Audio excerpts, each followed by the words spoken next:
Então vamos, né? Como sempre, vamos para a palavra de Deus. Então abra aí a sua Bíblia em João, capítulo de número 7. Nós vamos ler do versículo 14 até o 18. João 7, 14 até o 18. Vou ler. Corria já em meio à festa, e Jesus subiu ao templo e ensinava. Então os judeus se maravilhavam e diziam: como sabe estes letras sem ter estudado? Respondeu-lhe Jesus: o meu ensino não é meu, e sim daquele que me enviou. Se alguém quiser fazer a vontade dele, conhecerá a respeito da doutrina, se ela é de Deus, ou se eu falo por mim mesmo. Quem fala por si mesmo está procurando sua própria glória. Mas o que procura a glória de quem o enviou, este é verdadeiro e nele não há injustiça. Então vamos atentar hoje nessa frase aqui, ó. Primeiro, eles questionam, dizendo: como sabe estes letras sem ter estudado? Aí Jesus diz no versículo 16: o meu ensino não é meu, presta atenção nisso, e sim daquele que me enviou. Agora vem uma coisa profunda, que nós vamos trabalhar nisso. Se alguém quiser fazer a vontade dele, presta atenção. Se alguém quiser fazer a vontade de Deus, se alguém quiser fazer a vontade de Deus, o que vai acontecer com esta pessoa? Ele diz assim: a vontade dele, ela conhecerá a respeito da doutrina, se ela é de Deus ou se eu falo por mim mesmo. Olha que coisa interessante. Se alguém quiser fazer a vontade de Deus, o que vai acontecer com essa pessoa? Então essa pessoa vai conhecer a respeito da doutrina, se ela é de Deus ou se não é de Deus. Então, olha que coisa interessante. Dentro do coração da pessoa, ela precisa querer fazer a vontade de Deus. Agora surge a pergunta: o que é a vontade de Deus? O que Deus quer? O que Deus quer que a igreja faça? O que Deus quer que cada um de nós, como igreja, façamos? Será que Deus quer que a gente viva pregando prosperidade, como ganhar dinheiro o tempo todo? Será que isso é evangelho? Será que Deus quer que a gente fique prometendo para as pessoas que elas vão ter carro, casa, isso e aquilo, que elas vão casar, se fizer tudo o que nós falamos e queremos que elas façam? Será que Deus quer que a gente fique prometendo: olha, todos os seus problemas vão ser resolvidos? Aonde está escrito na Bíblia que todos os problemas das pessoas vão ser resolvidos? Não está escrito. Mas a igreja, muitos têm pregado esse tipo de coisa. Será que é isso a vontade de Deus? Quero que você pense, quero que você pare um pouquinho e olhe o que você tem ouvido de pregação na mídia, na televisão, no rádio. Essas pessoas que fazem a campanha do Salmo 91, então você tem que mandar R$ 91 para sustentar o programa dele. Será que isso é a vontade de Deus? Eu quero que você pense. Mas ele disse: aquele que quiser fazer a vontade dele vai conhecer se é de Deus, aquilo que é de Deus ou se não é de Deus. Então vamos trabalhar. O que é a vontade de Deus? Presta atenção, Deus tem um propósito no coração. E Deus vê a humanidade de uma forma de Deus. Ele ama a humanidade. O que Deus quer com essa humanidade? O que Ele quer fazer em favor dela?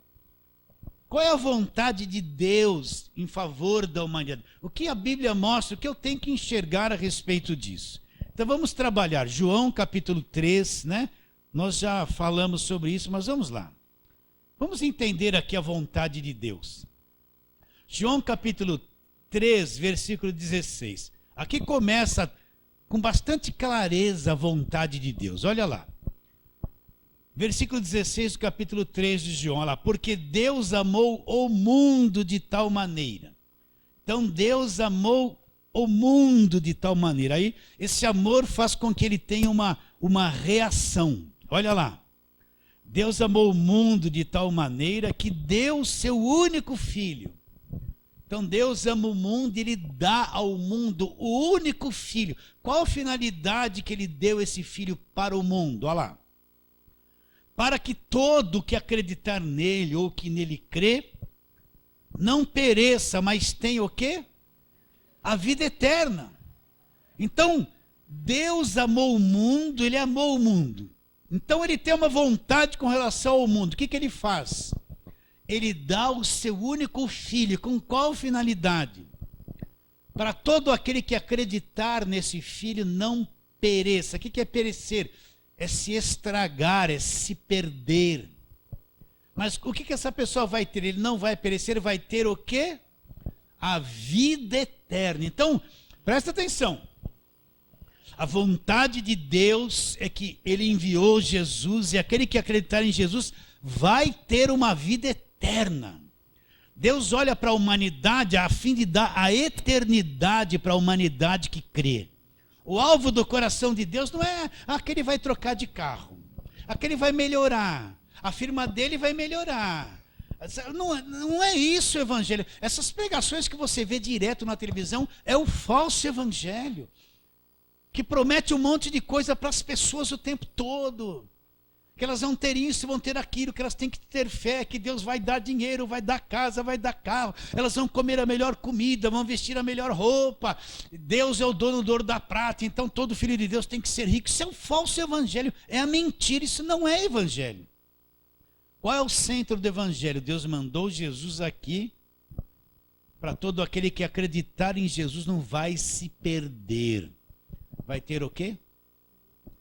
A vida eterna. Então a proposta de Deus, a vontade de Deus é que nós tenhamos a vida eterna. Que quando você morrer neste corpo aqui na terra, você vai entrar na eternidade e vai ter a vida eterna. Isso é o alvo, é o principal pensamento de Deus no Evangelho.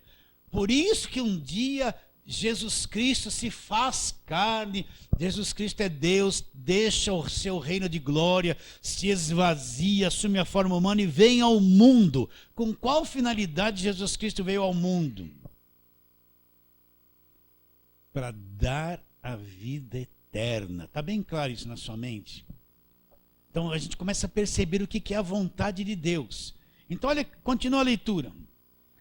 Versículo 17, porquanto Deus enviou o seu Filho ao mundo, não para que condenasse ou julgasse o mundo, dependendo da tradução, mas para que o mundo fosse salvo por ele. Quem nele crê não é condenado ou julgado, mas o que não crê já está condenado, outra tradução, já está julgado. Por quê? Porquanto não crê no nome do único Filho de Deus. E o julgamento, a condenação é esta: a luz veio ao mundo, os homens amaram mais as trevas do que a luz, porque as suas obras eram más. Então, eu preciso compreender esses dizeres aqui. O que não crê será salvo, mas o que não crê já está condenado, ele já está condenado. Então vamos à mesma historinha de sempre. Deus disse para Adão e Eva, você não pode comer do fruto. O dia que comeram vai morrer. Eles comeram e morreram. Já te expliquei isso dezenas de vezes aqui. O que Deus falou para Adão? Adão, visto que atentaste à voz da tua mulher e comeste do fruto que ordenara não comeste, presta atenção.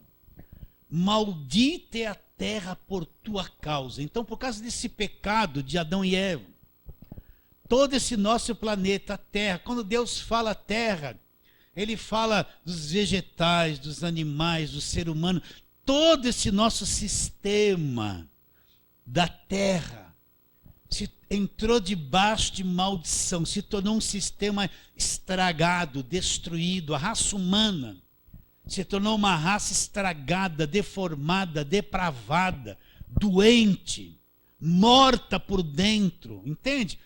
Se tornou um caos. Apesar de a gente viver aqui e não achar isso, na ótica de Deus, quando Adão pecou, o planeta, todo ser vivente se tornou um caos, se deteriorou, se contaminou, se estragou. Isso que é essa coisa chamada pecado. O que é essa coisa chamada pecado? É um sistema de destruição que entrou no nosso planeta, entrou no ser humano, nos animais, nos vegetais, e vai deteriorando e tudo vai morrendo, e o homem morre. Porque o homem morre, o salário do pecado, essa coisa entrou na natureza humana. Então a pessoa nasce, criancinha bonitinha, cresce, chega num clima que vai definhando, vai encolhendo e vai morrer. Porque a morte existe. Por causa dessa coisa chamada pecado. Então esse nosso sistema, a raça humana inteira, ela está num estado de destruição, de depravação, já está condenada. A coisa estragou, o vírus entrou. Está tudo condenado. O homem precisa entender isso, o nosso sistema. A raça humana é uma raça pervertida, condenada. É um caos. Se eu não tiver uma visão disso, o que vai acontecer? Eu não tenho uma compreensão, porque Deus amou o mundo. O que é a vontade de Deus? É que aquele que acreditar num filho não se perca. Aquele que acredita, ele vai tirar desse caos e vai dar uma vida eterna para essa pessoa. Quem não acreditar já está condenado, já está estragado. Não tem como piorar, já está. Agora Deus amou o homem nesse estado, então ele tem uma ação. Ele manda o único filho dele, que é Jesus Cristo. Para todo aquele que crê no Filho não vai se perder, não vai perecer. Vai ter o quê? Uma vida eterna. Essa é a vontade de Deus. Então qual é o propósito da igreja? Quando Jesus disse assim, ide por todo o mundo e pregue o evangelho a toda criatura. Quem crer será salvo, quem não crer será condenado. Qual o propósito da igreja? A igreja tem que pregar o evangelho. Vocês estão entendendo? A igreja não é lugar de ficar fazendo festinha, ficar fazendo dancinha. Não é. A igreja é lugar de se pregar o evangelho. Ela tem a responsabilidade de anunciar as boas novas de grande alegria para todo mundo. Quem crê será salvo, quem não crê será condenado. Igreja não é lugar, não é clube. Igreja não é empresa, não é lugar de dar lucro. Eu tenho que entender essas coisas. Igreja não é lugar de só ficar com aquelas mensagens de autoajuda. Oh, Deus está com você e vai te ajudar. A tua vida vai melhorar. Tem coisas que não vão melhorar nunca na tua vida. Não vão. Tem coisas que não vão dar certo. Pode se matar de jejuar. Não tem nada a ver com o evangelho. É coisa humana. Então qual é o objetivo principal da igreja? Não é clube, não é empresa, não é festinha. Não é esse monte de departamento dessa igreja organizada. Eles ficam tão envolvidos internamente com as coisas que se esqueceram de pregar evangelho. A função principal da igreja é levar essa palavra da verdade para o mundo. E dizer quem é Jesus Cristo, que ele fez na cruz, a salvação eterna. Esse é o ponto principal da igreja. É isso que a igreja tem que ensinar. O que a igreja ensina hoje? Como ganhar dinheiro, como arrumar um casamento. Vocês estão entendendo? Não. Como trocar de carro, como melhorar os teus rendimentos, como ficar rico. Não tem nada a ver com o evangelho, gente. Vê isso comigo ou não? Então qual é a vontade de Deus? Jesus Cristo disse, aquele que quiser fazer a vontade dele, para esse Deus vai abrir o entendimento e esse vai conhecer a respeito da doutrina, se ela é verdadeira ou se ele falava por ele mesmo. Para quem ele está falando isso? Para um monte de religioso que olhava para ele e falava assim, esse cara veio de Nazaré, um lugar pobre, não estudou letras. Como é que ele está falando desse jeito? Ele não tem condições, ele não tem nível para estar falando desse jeito. Então Jesus fala, olha, o ensino que eu estou trazendo para vocês não é meu, mas vem daquele que me enviou. Aquele que quiser fazer a vontade dele, esse vai conhecer se a doutrina é de Deus, vai ter um entendimento, ou se ele falava por ele mesmo. Então você tem que entender o seguinte, eu sei que a gente gostaria que a vida mudasse num monte de coisa, eu sei que a gente teria anseio de ter mais coisas materiais. Eu sei que a natureza humana ela é inquieta com um monte de coisa. Quem não casou quer casar. O jovem quer namorar, é cheia de desejos de um monte de coisa. E a natureza humana não satisfaz com o que tem, ela sempre quer ter mais as coisas novas, ela quer entrar no consumismo, ela está sempre inquieta, ela é intranquila, é assim, e é assim, mas isso aí é a natureza humana, não é o Evangelho. Então, o que é a vontade de Deus? A vontade de Deus que é aquele que crê no Filho não pereça, mas tenha o quê? A vida eterna. Então, olha como os discípulos começaram a pregar. Eles não falavam essa linguagem de pregação que você vê na mídia hoje. Eles diziam que era um testemunho de Jesus Cristo, testemunho da ressurreição, e pregavam Cristo. Pedro, o primeiro sermão, só falou de Cristo. Paulo só falava de Cristo. Leia as cartas de Paulo. Tudo é Cristo, é nele, para ele, por meio dele. É Cristo, é Cristo, é Cristo. Pedro, é Jesus Cristo, é Jesus Cristo. Todos, eles só falavam de Cristo e do Evangelho. A linguagem dos apóstolos da Bíblia são totalmente da linguagem dos apóstolos de hoje. Olha a linguagem dos apóstolos de hoje. Você vai prosperar, mas tem que dar tudo para mim. Você vai ganhar muito dinheiro, mas faça o seu sacrifício aqui na minha igreja, dá tudo que você tem.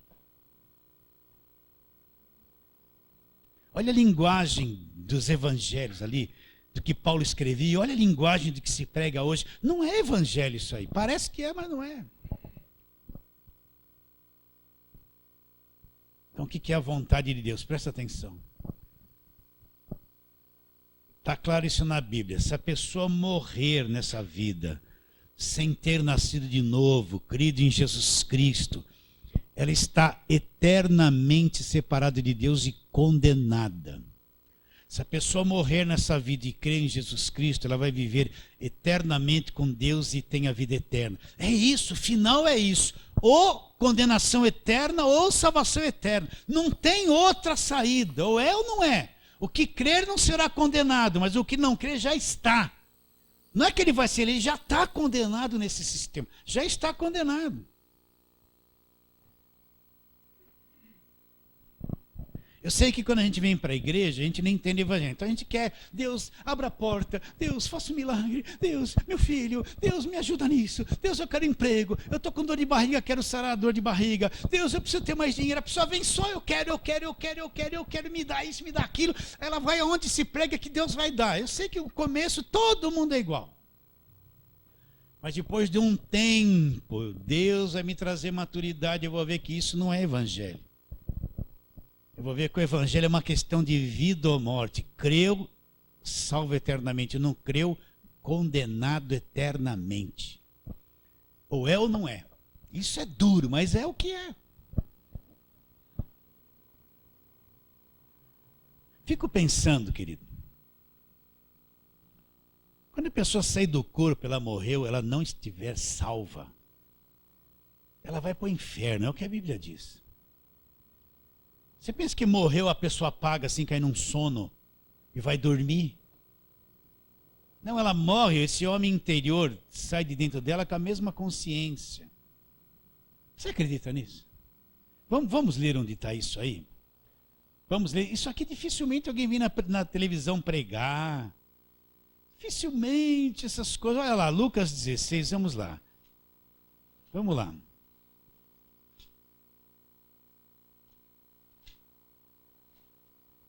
Ali, ó, estou no 15 aqui. A partir do versículo 19. Ó, isso aqui é verdade. Isso aqui é verdade. Não adianta dizer que era uma parábola, que não é bem assim, que não vai ser assim, e criar um monte de obstáculo para a pessoa não acreditar nisso. Isso aqui é verdade. Jesus Cristo pregou e ensinou isso aqui. Então vamos lá, olha. Lucas 16, versículo 19. Ora, havia certo homem rico que se vestia de púrpura e de linho finíssimo e que todos os dias se regalava esplendidamente. Havia também certo mendigo chamado Lázaro, coberto de chagas, que jazia à porta daquele. E desejava alimentar-se das migalhas que caíam da mesa do rico, até os cães vinham lamber-lhe as úlceras. Aconteceu morrer o mendigo, presta atenção, e ser levado pelos anjos para o seio de Abraão. Morreu também o rico e foi sepultado. E no inferno, está aí no versículo 23 isso. E no inferno, estando em tormento, levantou os olhos e viu ao longe Abraão e Lázaro no seu seio. Então, clamando, disse: Pai Abraão, tem misericórdia de mim, e manda que Lázaro molhe em água a ponta do dedo e me refresque a língua, porque estou atormentado nessa chama. Disse, porém, Abraão: Filho, lembra-te de que recebestes os teus bens em tua vida, e Lázaro igualmente males. Agora, porém, aqui ele está consolado e tu em tormentos. Além disso, está posto um grande abismo entre nós e vós, de sorte que os que querem passar daqui para vós outros não podem, nem os de lá para nós. Então replicou: Pai, eu te imploro que o mandes na minha casa paterna, porque tenho 5 irmãos, para que lhe dês testemunho, a fim de não virem também para esse lugar de tormento. Respondeu Abraão: eles têm Moisés e os profetas, ouçam-no. Mas ele insistiu: não, pai Abraão, se alguém dentre os mortos foi ter com eles, arrepender-se-ão. Abraão, porém, lhe respondeu: se não ouvem Moisés e os profetas, tampouco se deixarão persuadir, ainda que ressuscite alguém dentre os mortos. 2 personagens, e um tinha até nome próprio, Lázaro, porque foi real isso aqui. Lázaro morreu. O que aconteceu com ele? Olha, isso aqui é verdade. Quando ele morreu, saiu do corpo, ficou o corpo lá com chagas, empobrecido. Ele saiu de dentro do corpo. A alma, o espírito saiu e foi levado pelos anjos. Para onde? Para o seio de Abraão. Quando Abraão morreu, lá no Velho Testamento, há milhares de anos, estava vivinho lá. Morreu o que? O corpo. Mas ele estava vivinho lá. Vocês entendem isso? Então eu sou salvo, creio em Jesus Cristo de todo o meu coração. Quando eu sair desse corpo, já vou entrar na dimensão espiritual, já vou ver os anjos e eles me levarão. Ou pode ser que não, vá direto. Eu não vou cair num sono e ficar dormindo lá, descansou nada. Ou começou a tribulação eterna ou a salvação eterna. Agora olha o que acontece, olha aqui, ó. Olha, isso é verdadeiro, isso aqui é verdadeiro. Versículo 22, aconteceu que ao morrer o mendigo, ser levado pelos anjos para o seio de Abraão. Morreu também o rico e foi sepultado. No inferno, olha, ele caiu lá acordadinho. Caiu lá acordadinho. Não estava dormindo, não estava num lugar descansando, não apagou assim, não. Olha lá, no inferno, estando em tormentos, levantou os olhos de longe e viu Abraão e Lázaro no seu seio. Como é que ele reconheceu Abraão? Como é que ele reconheceu Lázaro? A pessoa morre, apaga? Não. Essa sua consciência, essa sua memória vai junto, está na tua alma isso. Você pensa que você morreu, você esqueceu de tudo. Não, você vai levar, o teu HD vai junto. Vai junto, meu irmão. Vai junto, tudo que você viveu aqui na terra. Você pensa que vai esquecer? Vai tudo junto. E no inferno, estando em tormentos, levantou os olhos de longe e viu Abraão e Lázaro no seu seio. Então, clamando, disse: Pai Abraão, tem misericórdia de mim e manda que Lázaro molhe em água a ponta do dedo e me refresque a língua, porque estou atormentado nessa chama.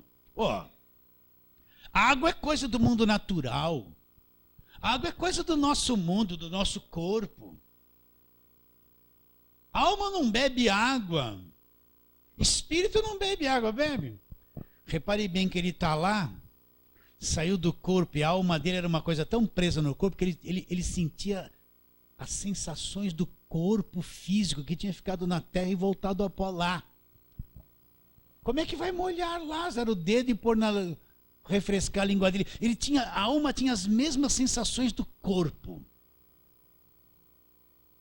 Mas ele não tinha mais corpo que precisava de água, mas tinha sensações. Vocês estão entendendo? Imagine a hora que a pessoa sair do corpo dela. Nossa, salva é uma bênção, mas perdida vai ser uma coisa terrível. E ela vai cair numa dimensão que ela achava que nem existia.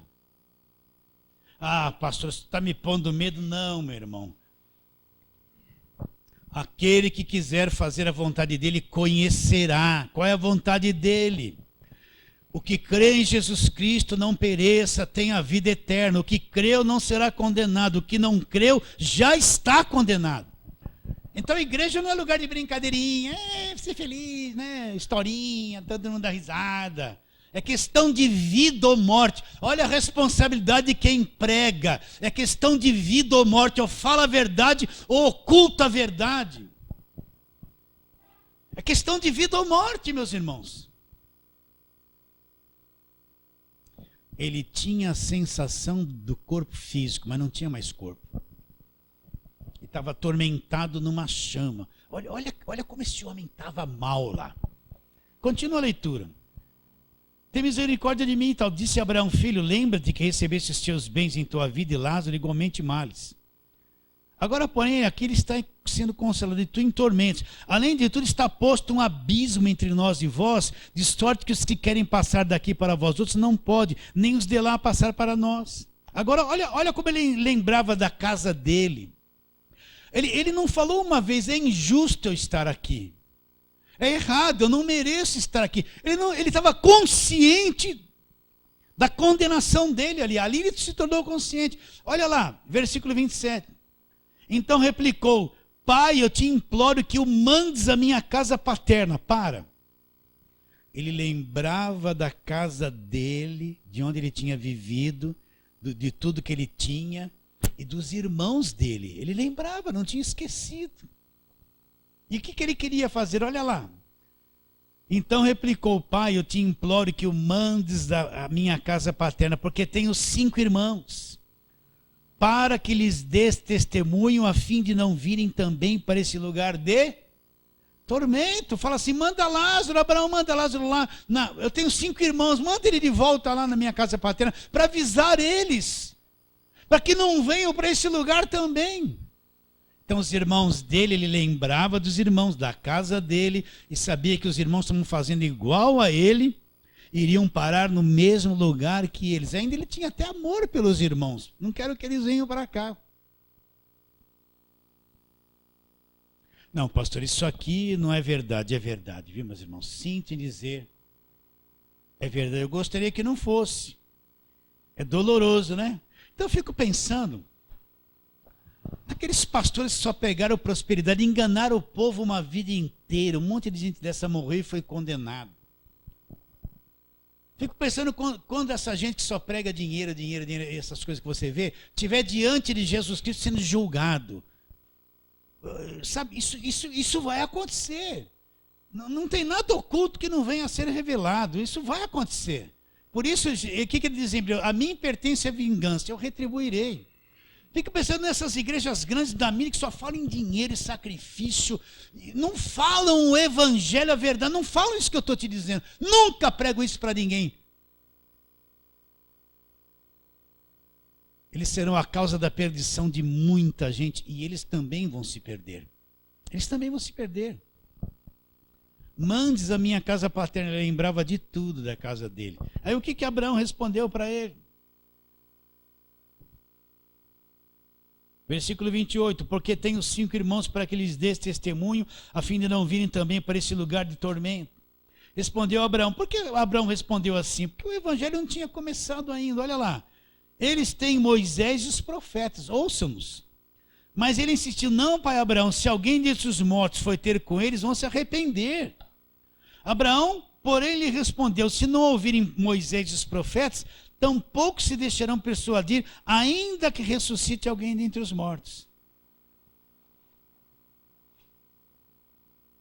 Volta lá para João. João, onde nós estamos, 3. Qual a razão de Jesus Cristo ter vindo ao mundo? Porque Deus veio ao mundo, porque o Pai mandou o único Filho. Porque Jesus falou, olha, vai para todo mundo e pregue o Evangelho. O que é Evangelho? Evangelho não é lei. Evangelho não é o Velho Testamento. O Velho Testamento tem muitas coisas que apontavam para Jesus, mas o Evangelho é o que Cristo fez na cruz, daí por diante. É isso que Jesus mandou pregar. Quem crer no Evangelho será salvo. Quem não crer será condenado. Ou é salvo ou é condenado. Qual é a vontade de Deus? Que não se perca, que não pereça. Aquele que tiver isso no coração e quiser fazer a vontade de Deus, esse vai conhecer a respeito da doutrina, se ela é verdadeira. Vocês estão entendendo isso ou não? Agora, um que não tem interesse em pregar essas coisas, está tudo fechado diante dele. Não vai conhecer, ele vai achar que o que ele fala e prega é verdadeiro. Está enganado, está cego, porque ele não tem esse ponto central da vontade de Deus no coração dele. Então, João 13, de novo, versículo 16. Porque Deus amou o mundo de tal maneira que deu seu Filho único, para que todo que nele crê não se pereça, não se perca, mas tenha a vida eterna. Deus enviou o seu Filho ao mundo não para que condenasse ou julgasse o mundo, mas para que o mundo fosse salvo por ele. Quem nele crê não será condenado. O que não crê, já está. Porquanto não crê no nome do único Filho de Deus. Então, qual a mensagem principal da igreja? É anunciar a vida eterna, a salvação eterna, o Evangelho, Jesus Cristo. É isso. Quem é a igreja? São as pessoas que nasceram de novo. Qual o ponto principal que tem que estar no coração delas? Eu preciso pregar o Evangelho, mostrar o caminho da eternidade para as pessoas.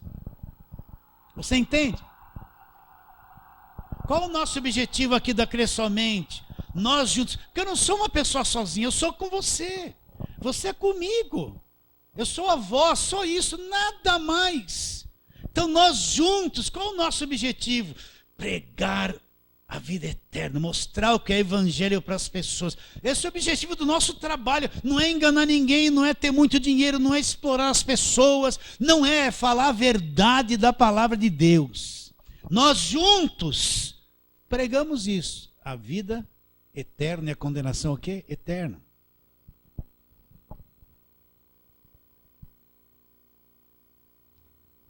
Você reconhece que a maior parte do que se prega hoje não é evangelho? Você reconhece ou não? Reconhece? A maior parte do que se prega hoje não é evangelho. As igrejas estão cheias de gente que não ouve, não sabe o que é o evangelho. Eles estão lá para resolver problemas, é só isso que eles pregam. Vamos em frente. Mateus capítulo 20, volta lá um pouquinho. Vamos ver aqui Jesus falando a respeito disso. Mateus capítulo 20.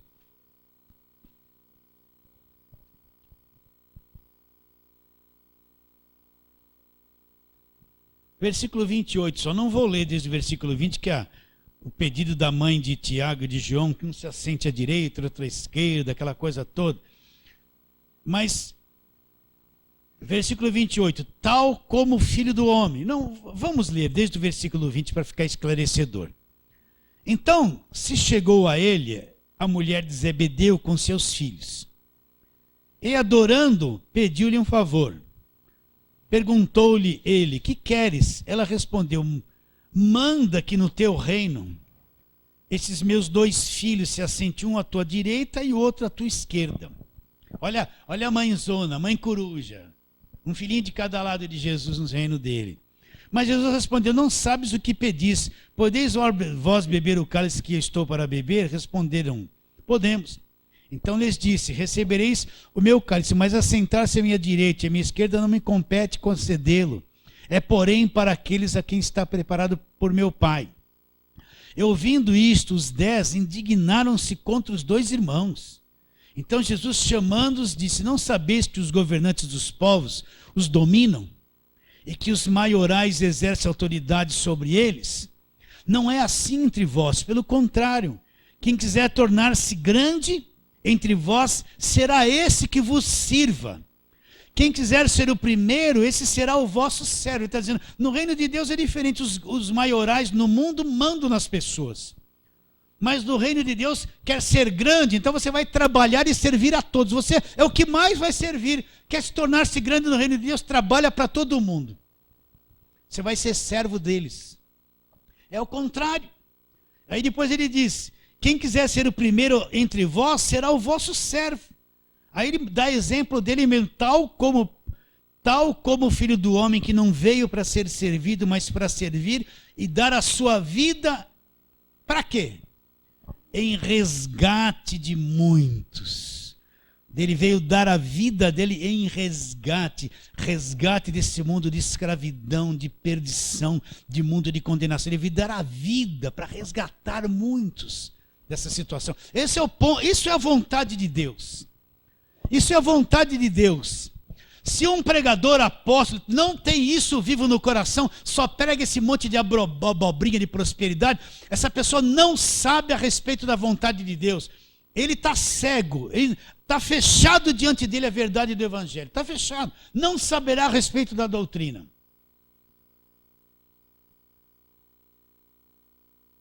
Lucas capítulo 19, vamos a Lucas.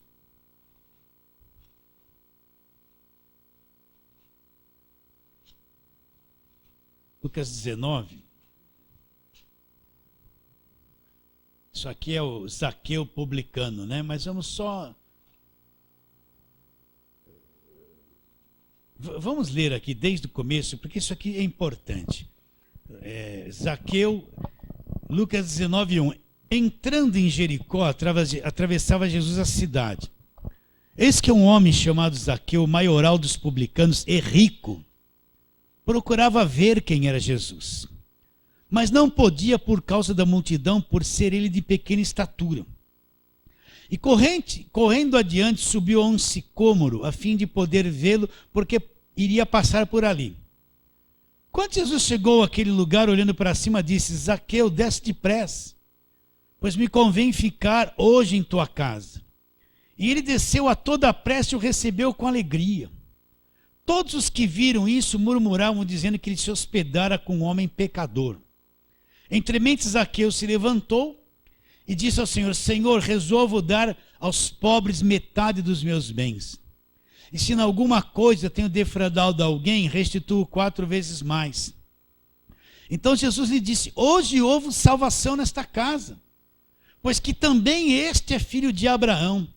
Porque o Filho do Homem veio buscar e salvar o quê? O perdido. O que Jesus Cristo veio fazer aqui na terra? Dar casa para as pessoas, dar dinheiro, trocar carro, né? Fazer esse monte de coisinha que os pregadores prometem. Ele veio buscar e salvar o perdido. Buscar e salvar o perdido. Buscar e salvar. Então, qual é a vontade de Deus? Deus ama as pessoas. Olha, nós não temos esse amor pelas pessoas. Nós somos egoístas, nós estamos centrados em nós. Nós temos um egoísmo, uma individualidade tão destrutiva, tão gigantesca.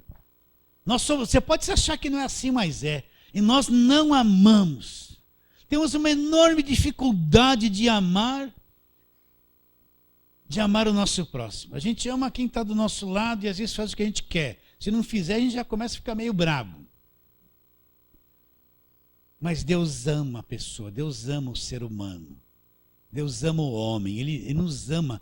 O amor de Deus excede todo o nosso entendimento. O nosso entendimento não consegue compreender o amor que Deus tem por cada um de nós.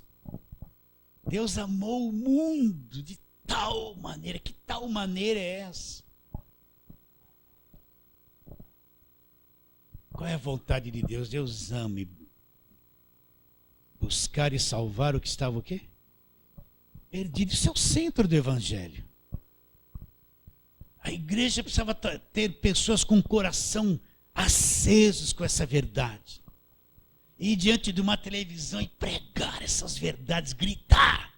Ao invés de ficar gritando contra gay, gritando contra isso, briga política de igreja, tem que gritar a vida eterna, gritar, falar. Coração aceso, queimando, para pregar o verdadeiro evangelho, depois explicar o que é o evangelho. Mas dificilmente você acha uma minoria que está interessada nisso. A coisa desvirtuou de tal maneira que a igreja virou empresa. Virou empresa, meu irmão. Tem que dar lucro, tem que ter alvos, tudo financeiro. O crescimento deles não é em salvação, é em coisas materiais. Não, virou isso aí.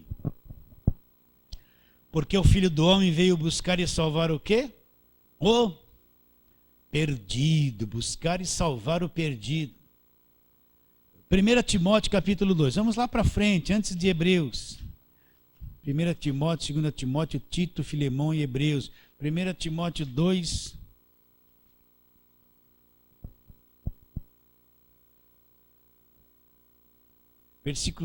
desde o versículo 1. Paulo orientando a Timóteo, um jovem pastor, um filho na fé. Antes de tudo te exorto que se use prática de súplicas, orações, intercessões, ações de graças em favor de todos os homens, em favor dos reis e de todos que se acham investidos de autoridade, para que vivamos vida tranquila e mansa, com toda piedade e respeito. Isso é bom e aceitável diante de Deus, nosso Salvador, olha lá, o qual deseja que todos os homens sejam salvos e cheguem ao pleno conhecimento da verdade, porquanto há um só mediador entre Deus e os homens, Jesus Cristo, homem, o qual a si mesmo se deu em resgate por todos. Olha o testemunho aqui. O que você vê de testemunho hoje? Ai, sabe, eu estava sem dinheiro, eu estava no vermelho, aí eu levei o lencinho orado, abanei ele na minha empresa, agora eu estou com uma cobertura, comprei uma casa na praia. Olha o testemunho miserável, pobre, cego, que não é do evangelho. Olha aqui o testemunho que se deve prestar em tempos oportunos. Olha lá. O qual a si mesmo se deu em resgate por todos. O que Jesus Cristo fez? Se deu a si mesmo em resgate por todos. Testemunho que se deve prestar em tempos oportunos. Qual é o verdadeiro testemunho? Quando Jesus disse assim: permaneçam em Jerusalém até que do alto vocês vão ser revestidos do poder, e descerá sobre vocês o Espírito Santo, e vocês vão ser as minhas testemunhas. O que é ser testemunha de Jesus Cristo? É testemunhar que Ele é vivo, que Ele morreu, que ressuscitou, que trouxe a vida eterna, que vai salvar da condenação eterna. Isso é ser testemunho. Com esse monte de testemunho forjado, programado, preparado antes, né? Que você vê na televisão, vai lá o cara, olha, a gente estava assim, aí fizemos uma fogueira santa, agora eu estou rico. Isso é uma farsa, uma mentira. Isso não é testemunho. Qual testemunho que se deve prestar? Jesus deu a vida por nós, em resgate por todos. Esse é o testemunho verdadeiro. O qual deseja, versículo 4, que todos os homens sejam salvos. Olha a vontade de Deus. E cheguem ao... Presta atenção nisso. Sejam salvos e não para nisso.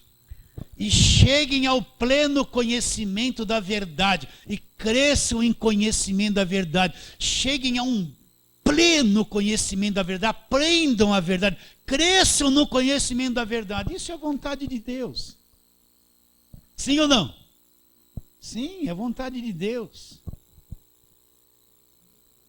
Volta lá, João capítulo de número 4, onde nós estávamos. João capítulo 4.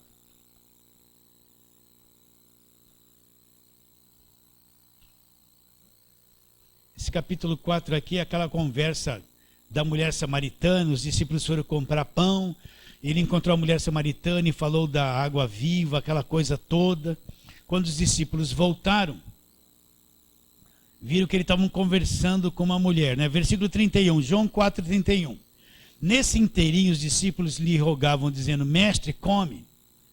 Mas ele lhes disse: mestre, come. Mas eles lhe disse: uma comida tenho para comer que vós não conheceis. Diziam então os discípulos uns aos outros: ter-lhe-ia porventura alguém trazido o que comer? Agora presta atenção, disse-lhe Jesus: a minha comida consiste em fazer a vontade daquele que me enviou e realizar a sua obra. O que ele disse? Aquele que quiser fazer a vontade dele, de Deus, conhecerá a respeito da doutrina, se ela é verdadeira ou não. Jesus Cristo disse uma coisa que alimentava ele, era uma outra comida que os discípulos não conheciam. Qual era a comida que Jesus queria comer naquele momento? Ele disse: a minha comida, o que me alimenta, que me sustenta, consiste em fazer a vontade daquele que me enviou e realizar a sua obra. O que alimentava Jesus era fazer a vontade de Deus. Qual é a vontade de Deus?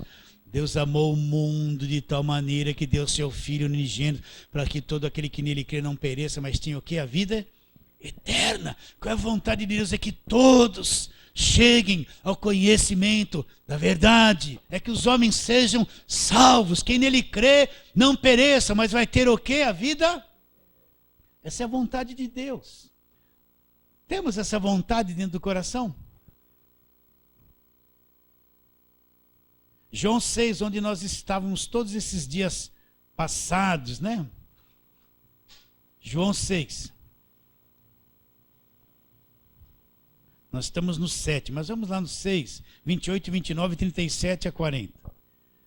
28, João 6, 28. Dirigiram-se, pois, a ele perguntando: que faremos para realizar as obras de Deus? Já falei muito aqui sobre isso. O que é a obra de Deus? Respondeu-lhe Jesus: a obra de Deus é essa, que vocês acreditem. Acreditar em quê? Naquele que por ele foi enviado. O que é a obra de Deus? É levar a pessoa ao conhecimento de Jesus Cristo e crer nela. Isso é obra de Deus. Está bem claro isso? Um monte de coisa que você vê na igreja hoje, um monte de atividade que você vê na igreja, um monte de pregadores, um monte de culto, de nome de campanha, não é obra de Deus, é tudo coisa da religião e do homem. Obra de Deus é que a pessoa acredite em Jesus Cristo. Só isso é obra de Deus. Não é esse monte de coisa organizada dentro da igreja, esse monte de departamento, isso é tudo obra do homem. É tudo. Olha quando começou a igreja, seus discípulos tinham tudo isso. Agora vamos lá para o versículo de número 37. Todo aquele que o Pai me dá, esse virá a mim. E o que vem a mim, de modo nenhum lançarei fora. Porque eu desci do céu não para fazer a minha própria vontade, e sim a vontade daquele que me enviou. E a vontade de que me enviou é esta, lá, que nenhum eu perca de todos os que me deu. Pelo contrário, eu ressuscitarei no último dia. De fato, a vontade de meu Pai é que todo homem que vir o Filho e nele crer tenha vida eterna, e eu ressuscitarei no último dia. Qual é a vontade do Pai? É que todo homem que ver o Filho e nele crer. Olha, meus irmãos, isso é para chegar nesse ver o Filho e crer. Vocês que já vieram estão entendendo que é um processo difícil, sim ou não? Aquele que vir o Filho e crer vai ter o quê? Vai ter a vida eterna. Essa é a vontade do Pai. Essa é a vontade do Pai. Sim ou não? Olha lá, Mateus capítulo 7, vamos lá. Mateus capítulo 7.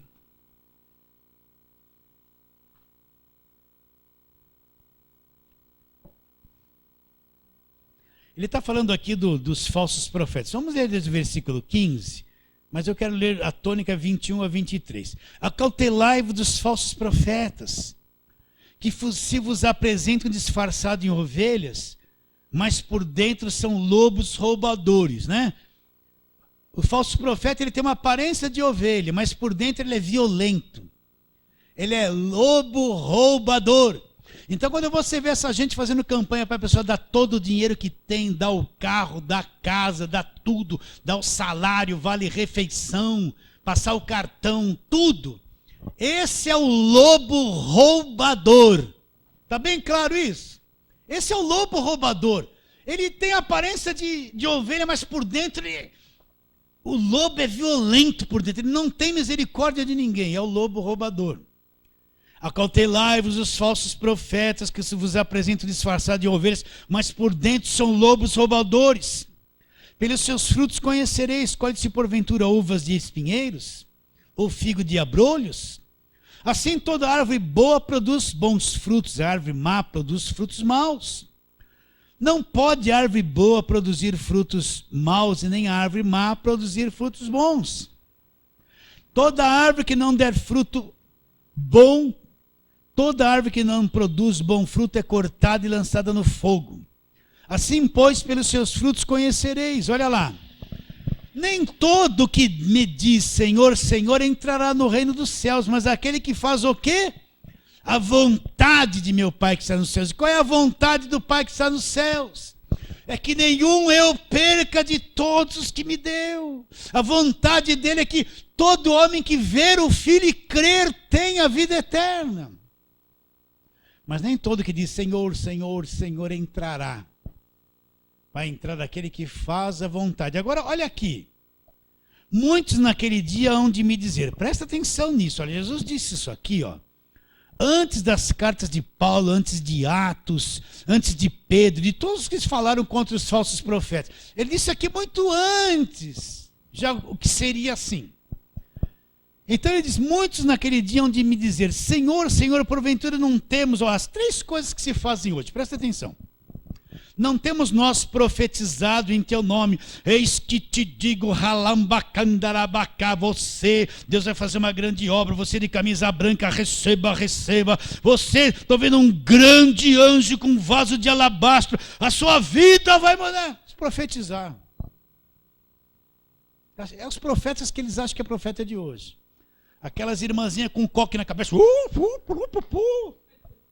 eis que te digo, eis que te digo. Receba, Deus manda te dizer, tua vida vai mudar. Deus manda te dizer que você tem que fazer uma grande oferta. Receba, você vai mudar. Eis que te digo, a profeta de Deus. Ou então aqueles que aparecem, eu sou profeta de Deus, olha o que eu estou falando, vai acontecer na sua vida, hein? Senhor, Senhor, porventura não temos profetizados em teu nome, ó, profecia, olha lá. Em teu nome não expelimos demônio. Demônio, o que você está fazendo? Ah, em nome de Jesus, eu estou segurando todo mundo que está para não dar envelope da campanha, tá vendo? Olha aqui, o demônio que está segurando vocês, em todo mundo com envelope com medo assim, ó, na hora. O demônio trabalha para eles, o demônio fala tudo o que eles querem para pôr medo nas pessoas. Não é verdade? Parece que esses demônios, eu não sei não. Eles são tudo combinado. Tudo combinado. De onde você veio, demônio? Eu vim da igreja daquele apóstolo, da igreja daquele missionário. Está vendo? De onde você veio, está vendo? Estão tudo com o diabo lá. Demônio veio daquelas igrejas.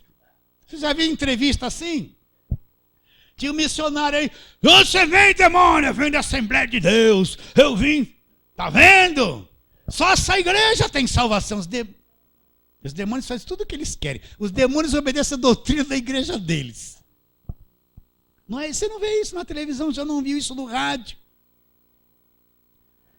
Ou então o diabo está na tua vida, o demônio é o tranca-rua, é o pombagira, é o demônio. Olha lá. Muitos naquele dia vão dizer, Senhor, se não temos profetizado em teu nome não expelimos demônios, não fizemos muitos milagres, conta-me, olha aqui a foto, eu estava leproso, aí eu levei o lencinho, passei o suor, sarou, estava em 50 dias depois, os milagres, é a mesma coisa, é profetizar, demônio, milagre, é só a mesma coisa.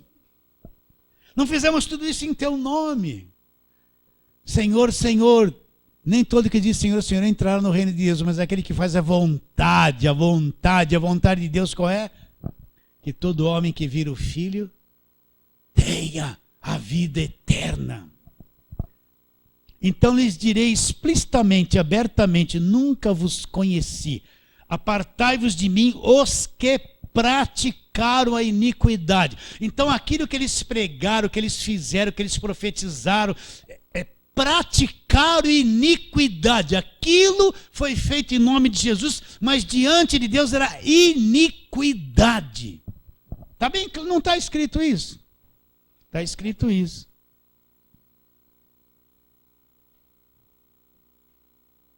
Nem todo que diz Senhor, Senhor entrará no reino, mas aquele que faz a vontade.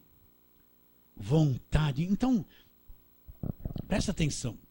Qual o objetivo principal que tem que ter no nosso coração? Eu sei que nós precisamos de coisa. Um quer trabalhar, um quer estar meio endividado, gostaria que isso mudasse. Mas lá dentro de cada um de nós tem que haver isso. Eu preciso ter esse entendimento que alguém precisa conhecer a verdade, conhecer Jesus Cristo. É mais importante do que todas as outras coisas. Deus não está dizendo que você tem que largar todas, não é isso, mas lá dentro. Eu tenho que cooperar, eu tenho que fazer parte da igreja, de onde eu tenho que ser alguém que empurre junto com todos essa mensagem, seja fiel, ajude, lute, sabe? Porque é um trabalho em conjunto, não é um só que faz tudo, é um monte de gente juntas que trabalha nessa direção.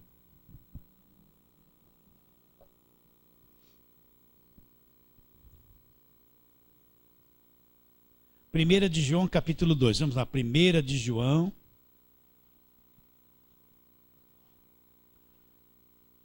Lá no finalzinho da Bíblia.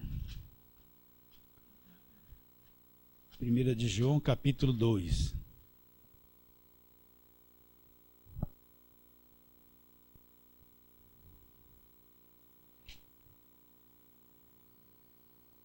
Então, eu vou ler aqui, isso aqui, olha, versículo 15 em diante.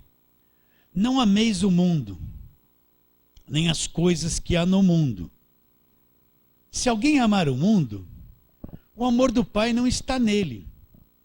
Porque tudo que há no mundo, a concupiscência da carne, o que a carne quer, a concupiscência dos olhos, a soberba da vida, não procede do Pai, mas procede do mundo.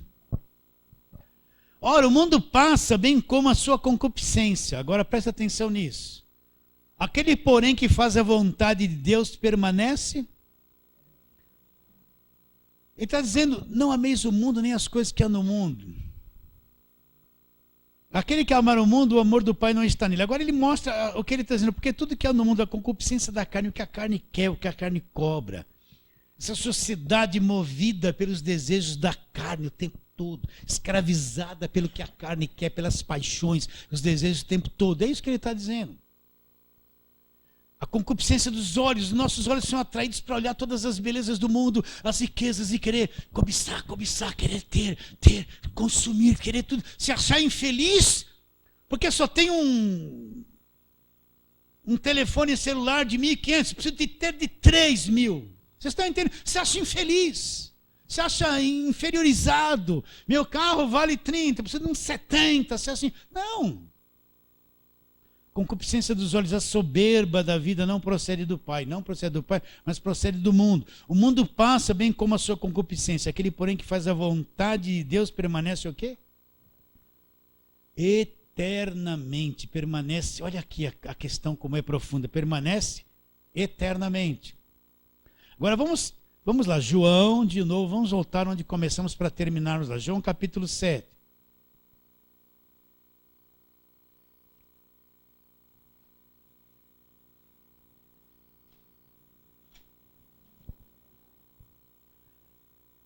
Versículo 14 de novo. Corria já em meio à festa e Jesus subiu ao templo e ensinava.